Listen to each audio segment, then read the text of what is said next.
Somebody once said, if you took all the money in the world, divided it up equally among everybody, it would soon all be back in the same pockets.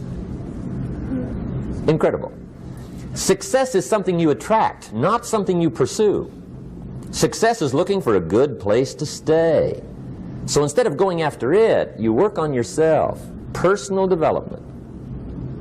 See, the major question to ask on the job is not what are you getting. The major question to ask on the job is what are you becoming?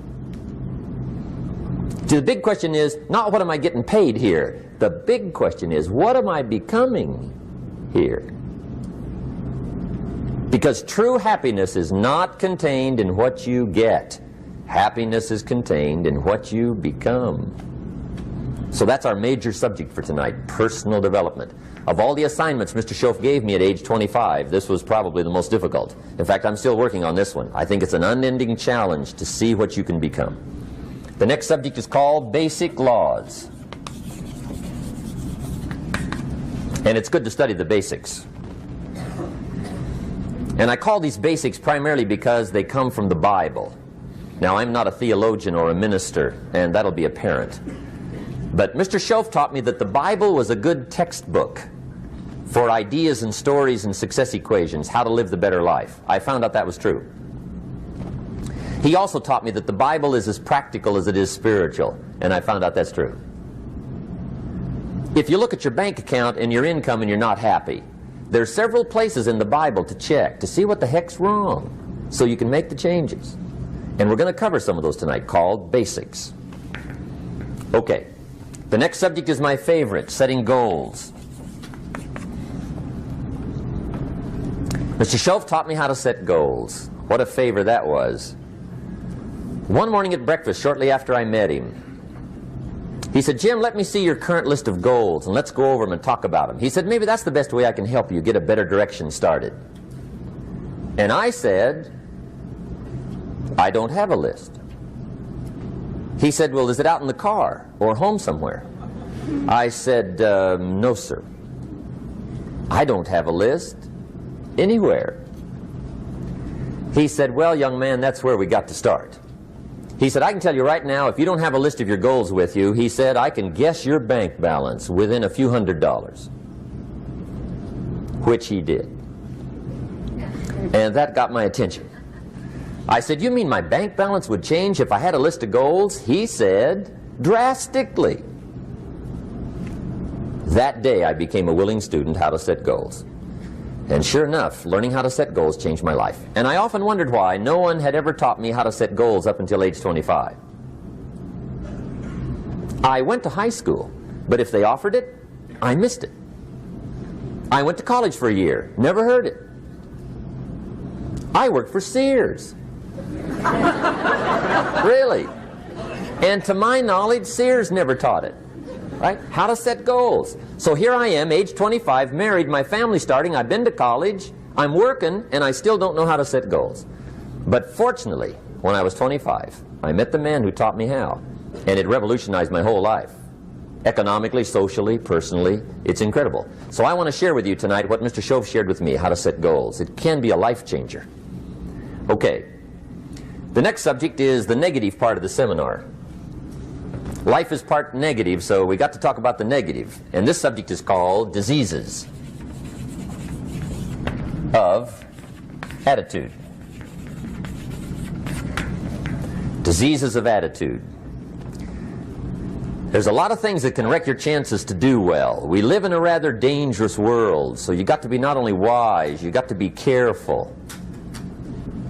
Now, attitude diseases are just as bad as physical diseases, right? High blood pressure, heart trouble. I mean, a lot of things lace your chances to do well. So you've got to be careful. And attitude diseases are deadly. I mean, they'll destroy all the good things you start. Okay? So we'll go through those attitude diseases, how to spot them, how to look for them, what they are, and the cure. And I'm a pro on these because I've had them all, so I can give you excellent advice on these. Now, the last subject we're going to consider tonight is called the day that turns your life around. The day that turns your life around.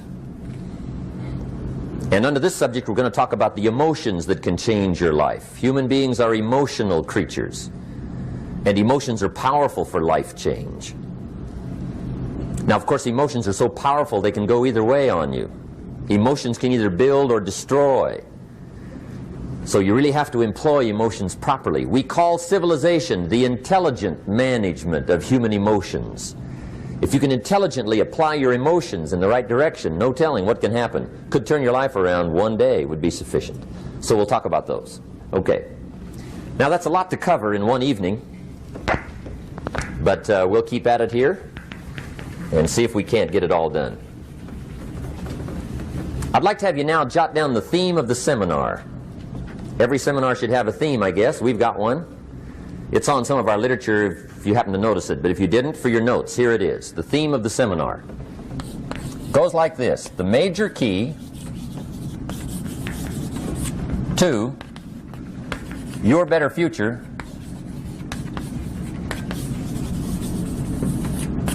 is you. That's the theme of our seminar tonight. The major key to your better future is you. And I'd like to have you underline two words just to give it some added punch. Underline the word major and the word you,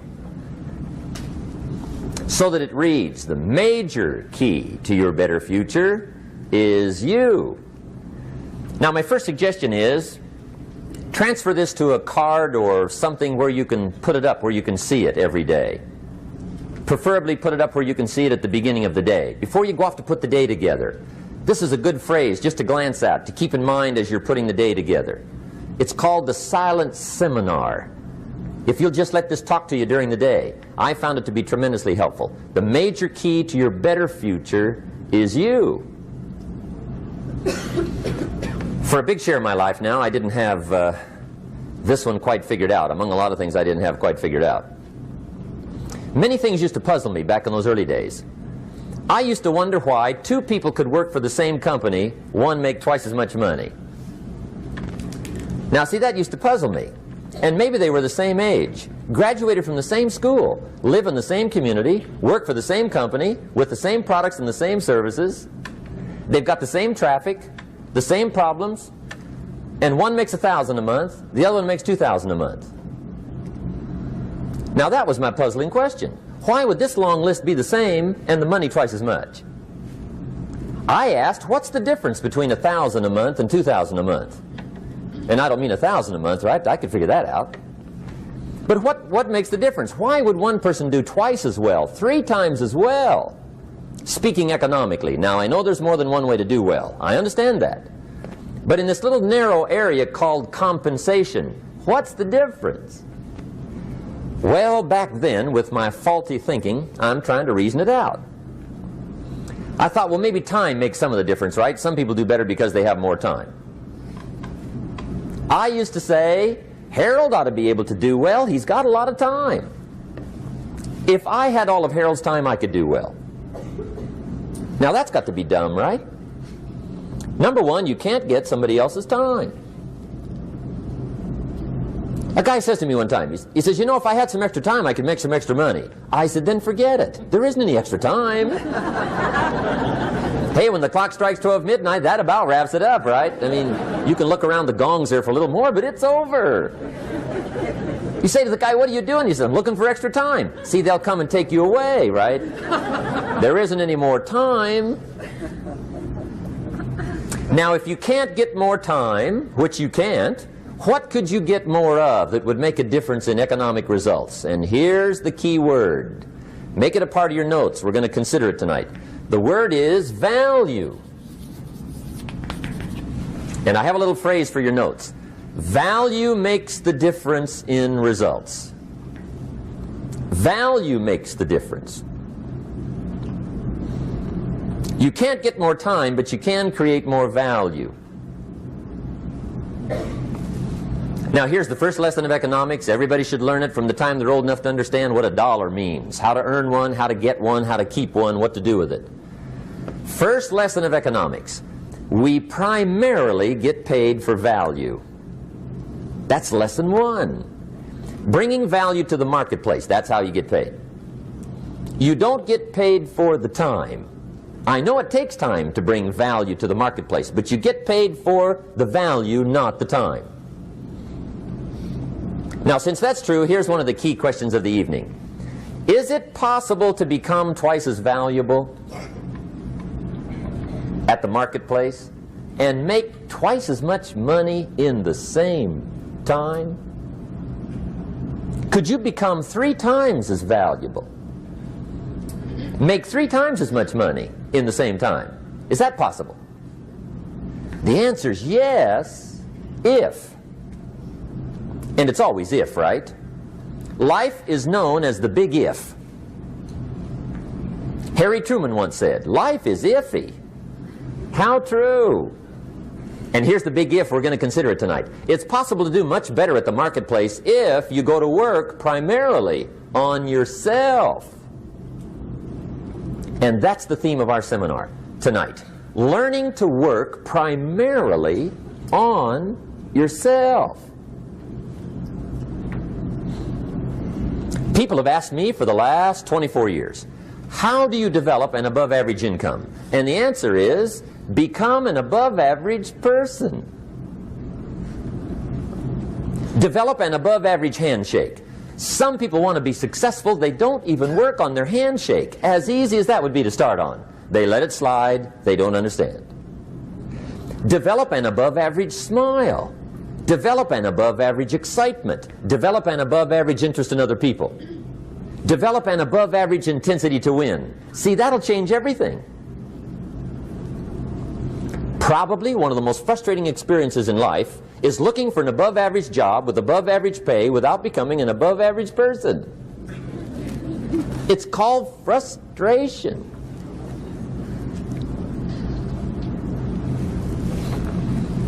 And Mr. Schoaf gave me probably the greatest clue he gave me when I first met him. He said, Jim, if you want to be wealthy and happy the rest of your life, just learn this lesson well. He said, learn to work harder on yourself than you do on your job.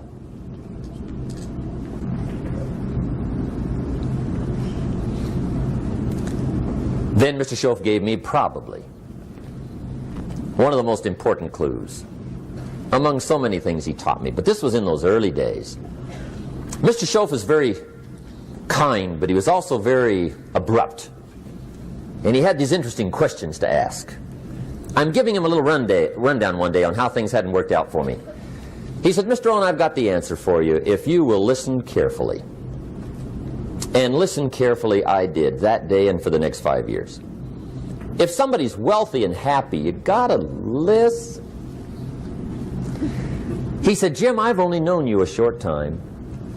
But he said, it's already my honest opinion that for things to change for you, you got to change. That wasn't quite the answer I was looking for.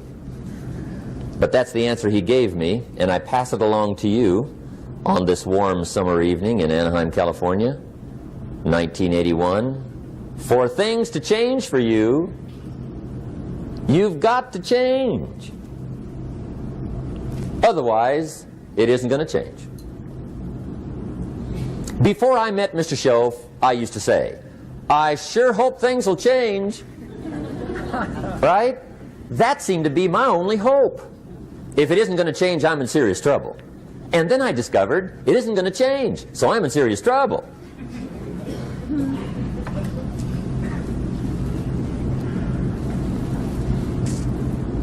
See, I can tell you what the 80s are going to be like. You have dropped into the right place. I did a seminar one time for Standard Oil executives and management in Honolulu. And we're having a conference one day on this big conference table. And one of them said to me, Mr. Rohn, you know some fairly important people halfway around the world. What do you think the 80s are going to be like? I said, gentlemen, I do know the right people. I can tell you. So they all listened very carefully. And I said, gentlemen, based on my wide experience, I can really honestly say to you, in my opinion, in the 80s, it's going to be about like it's always been. Aren't you glad you came? That's inside. I don't pass that around just everywhere.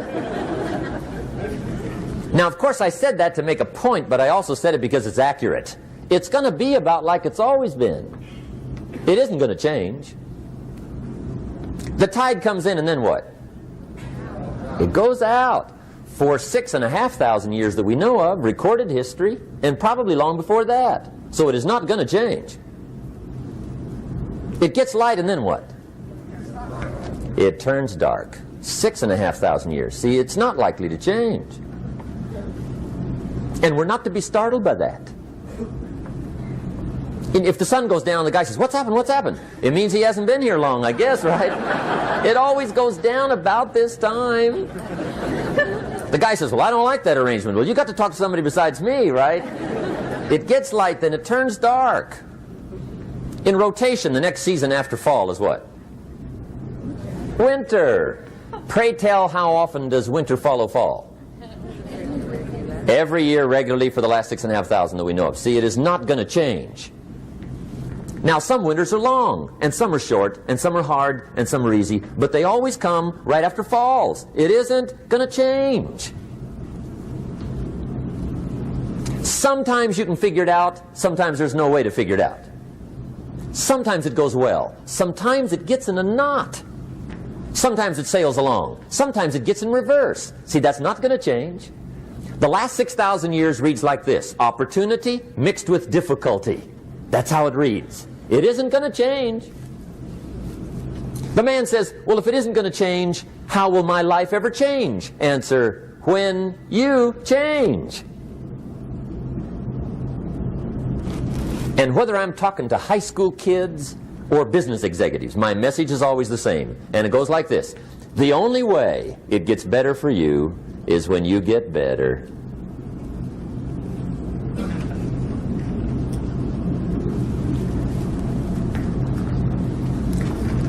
Let me give you the 4 major lessons in life to learn. Here's 4 majors. It's good to study the majors. In our weekend seminar we teach. Some people don't do well because they major in minor things. You've got to be on the lookout. At the end of every week, end of every month, you've got to check, make sure you're not spending major time on minor things. Okay, we go through that whole series. Majors and minors. Now, let me give you 2 phrases before we get to the 4 majors. This will set it up and you'll see where I'm going. 2 key phrases for your notes. Here's the first one. Life and business is like the changing seasons. That's the first phrase. Life and business is like the changing seasons.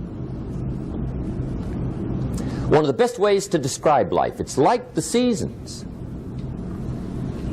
Frank Sinatra sings, "Life is like the seasons." Now here's the second phrase. Very important. You cannot change the seasons, but you can change yourself. You can't change the seasons, but you can change yourself. And see, that's how life gets better for you, not by chance, but by change. Now, here's the 4 major lessons in life to learn. I've got my first book finished. Came out a couple of weeks ago. This is in it. The 4 major lessons in life to learn. Here they are. Number 1, learn how to handle the winters. That's lesson 1. They come right after falls with regularity. Some are long and some are short and some are hard and some are easy, but they keep coming. You must learn to handle the nights. They come right after days. You must learn to handle difficulty. It comes right after opportunity. You must learn to handle recessions. They always follow progressions. For the last 6,000. See, it isn't going to change. The lesson you must learn is how to handle it. And there's all kinds of winters, right? The winter when you can't figure it out. The winter when it all goes smash. The winter when it turns belly up. The winter when it won't work, when you've run out of money and you've got a broken heart. See, those are winter times. There's all kinds. Economic winters, social winters, personal winters. When your heart is smashed in 1,000 pieces and the nights are unusually long, your prayers seem to go no higher than your head. It's wintertime. Barbra Streisand sings, It used to be so natural to talk about forever, but used to be's don't count anymore. They just lay on the floor till we sweep them away.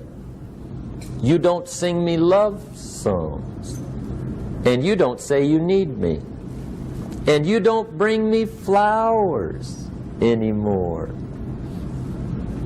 A song of winter. But see, the disappointments come. Those are normal. That's part of life. But the question is, how do you handle it?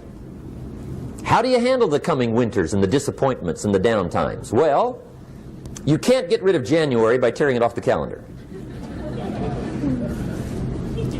But here's what you can do. You can get stronger, you can get wiser, and you can get better. The winters won't change, but you can. And that's how life changes for you.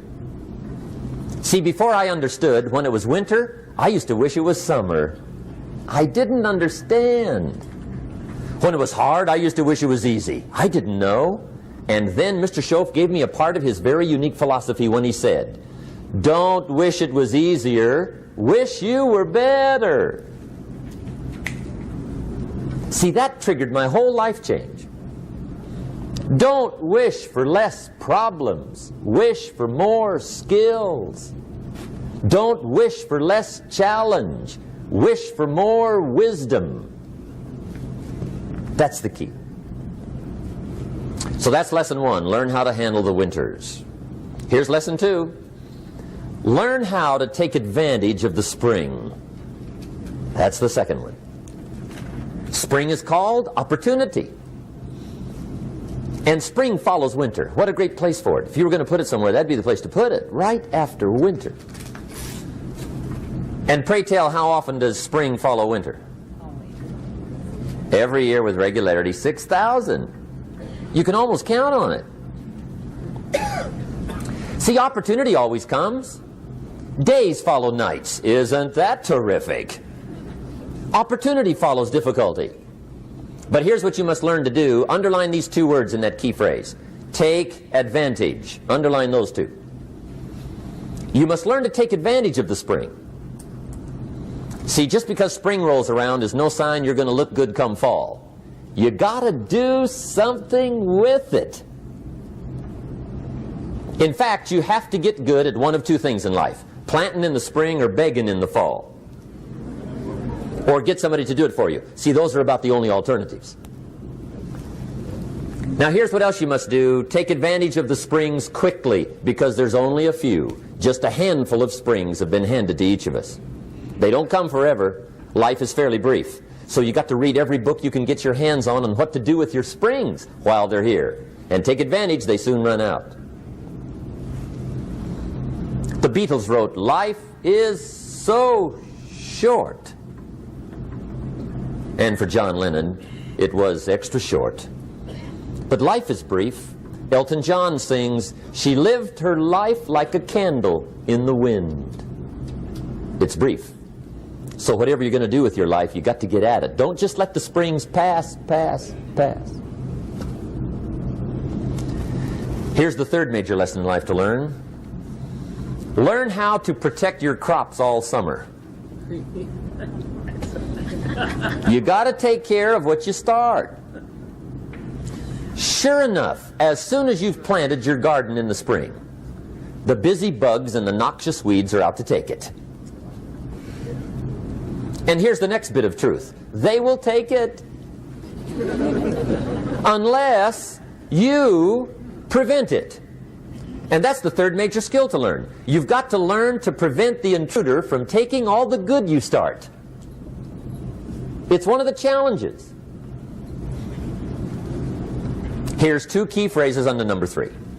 First one, all good will be attacked. On this planet. Maybe not the next one we get to, but on this one, all good will be attacked. Every garden will be invaded. Not to think so is naive. And here's the second phrase. All values must be defended. Political values, social values, community values, family values, marriage values, friendship values, business values. Every garden must be tended all summer. Third major lesson. Now here's number 4. Fourth major lesson in life to learn. Learn how to reap in the fall without complaint. Learn to reap come harvest time without complaint.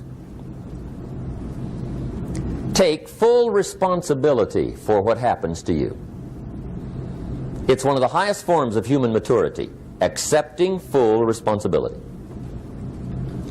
It's the day you know you've passed from childhood to adulthood, the day you accept full responsibility. And another note, learn to reap in the fall without apology.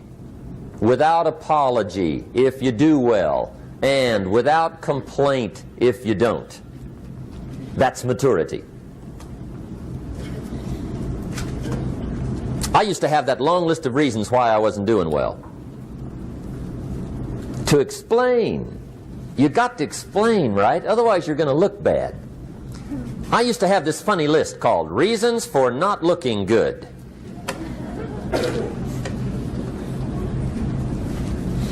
I used to blame the government.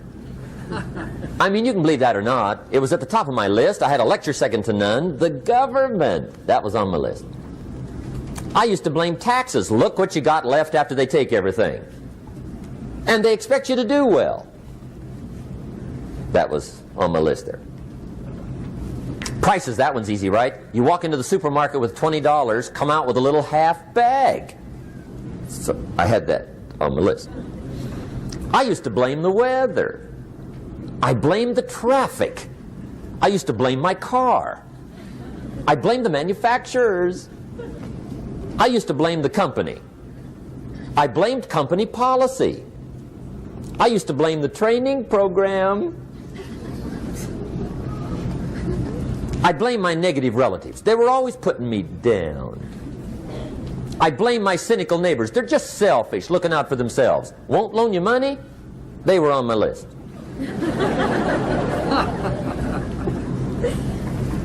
I used to blame the economy. I blamed the community. That's a pretty good list for not doing well, isn't it?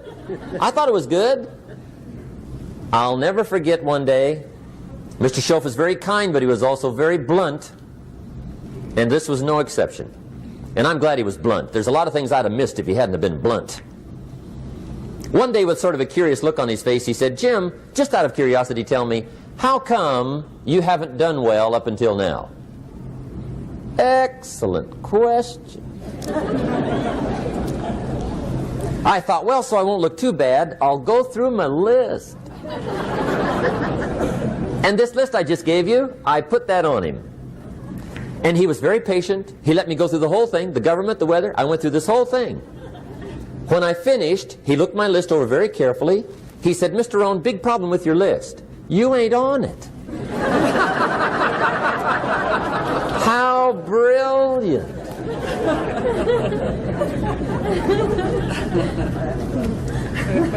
When I went to work for him a few months later, I learned very quickly to tear up my list, reasons for not doing well, and I threw it away. And I got me a fresh piece of paper. And I put one word on it. Me. There's a Black Heritage spiritual that says, "It's not my mother nor my father, nor my brother nor my sister, but it's me, O Lord, standing in the need of prayer." See, I used to blame everything outside. And then let me give you a little philosophy that helped turn my life around. For your notes, here it is. It's not what happens that determines the quality or the quantity of your life. It's not what happens. And the reason is because what happens happens to about everybody. No different. The sun went down on all of us last night. A common event, a happening. And I found out that the same things can happen to two different people. One gets rich and one stays poor. Why is that? It's because it's not what happens, but rather it's what you do that changes everything. So that's a key phrase. It's not what happens, it's what you do. What happens is about the same. You might put that in parentheses here. Same. What people do, that's what's different. Anything can happen, right? Everything can happen. I've heard all the stories. I've been one of the stories. Hey, we could all tell stories all night long, right? Happenings. Anything can happen. Have you heard of Murphy's Laws? Anybody here heard of Murphy's Laws? Okay, most of you have. Murph had these laws. One of them was, if anything can go wrong, it will. That's one of Murphy's Laws. He was not one of the great positive speakers of the day. But anyway, it's still true though, right? Anything can go wrong, everything can go wrong. For sure. I've fallen out of the sky so many times. Once to the tune of a couple of million. Devastating. Took me a while to survive that one. Now, it wasn't all that much, but it was all I had. Right? I mean, that's when it's much, right? When it's all you got. If you got 3, 2 go, you got 1 left, you ain't looking that bad. But when it all goes. Has anybody been there when it all went? Anybody? Come on, the rest of you liars. Go ahead. Hey, we've all been there, right? When it all went. Of course, it used to be a long time ago, right? When you ran out of money, got to 0, you were all through. Heck, now you can whistle right on by 0, right? I mean, they will bury you. That's what they will do.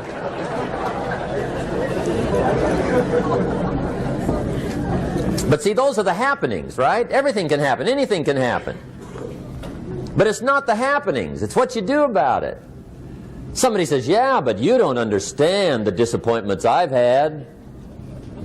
Come on. Everybody's had their share. Disappointments are not special gifts reserved for the poor. Everybody has them. The difference is what you do about them. It's not the weather. I used to blame the weather, and I discovered it rains on the rich. So see, that won't help. 2 men wake up one morning, there's a rainstorm on. One of them looks out his window, sees the rainstorm, and he says, wow, what a storm. With weather like this, they can't expect you to go out and make sales. He stays home. Same morning, the other guy looks out his window, sees the same storm, says, wow, what a storm. But he says, you know what, with weather like this, what a great day to go out and make sales. Most everybody will probably be home. Especially the salesman.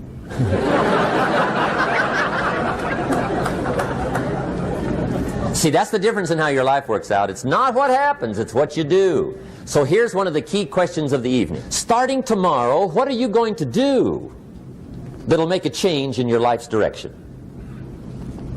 Good question. What are you going to do starting tomorrow that'll make a difference? Now see, if you don't do something starting tomorrow that'll make a difference, guess what? It's going to be the same. And see, that way you can guess what the next 5 years are going to be like. Look at the last 5. Because the next 5 are going to be like the last 5 unless you, major key, tomorrow, change it all. Or change a little, or change something, or don't change. It's choice time. You can do whatever you want. But it's nice to know any day you wish you can change your whole life.